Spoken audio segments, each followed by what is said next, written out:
You mentioned briefly that you think students enjoy their homework more since the homework club. Can you touch on that and how they view homework in general?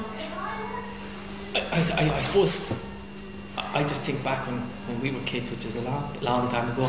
But homework, it's the sense of isolation that you have. You work in school, and what you do at home supports what goes on in school. But by the time you get home, you reach that isolated stage where you do the piece that you remember, but when you get stuck, who do you turn to? Now, I suppose we were more fortunate in that my mum was a teacher, so I was lucky.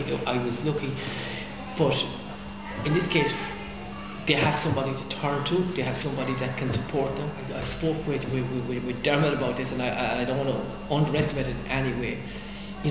Any experience outside the norm broadens children's horizons, and sometimes it's not just what you do with the child on the particular day. It's the chat that you have beforehand.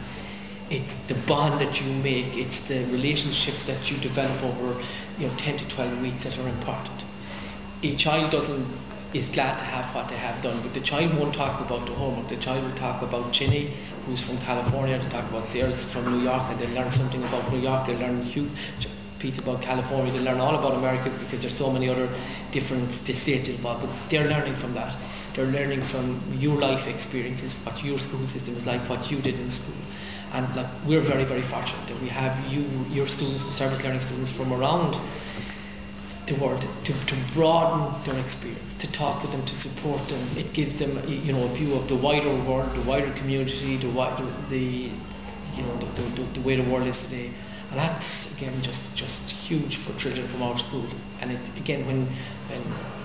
when you talk about just for the two of you, when New York comes up or California comes up or something comes up on the news, they relate that to, oh, Sarah's from New York, that's where my friend comes from. So they say he was their friend, or Ginny's from California, she was telling me. And it's lovely. That's just, I met a child on the corridor one day, and he was telling me who his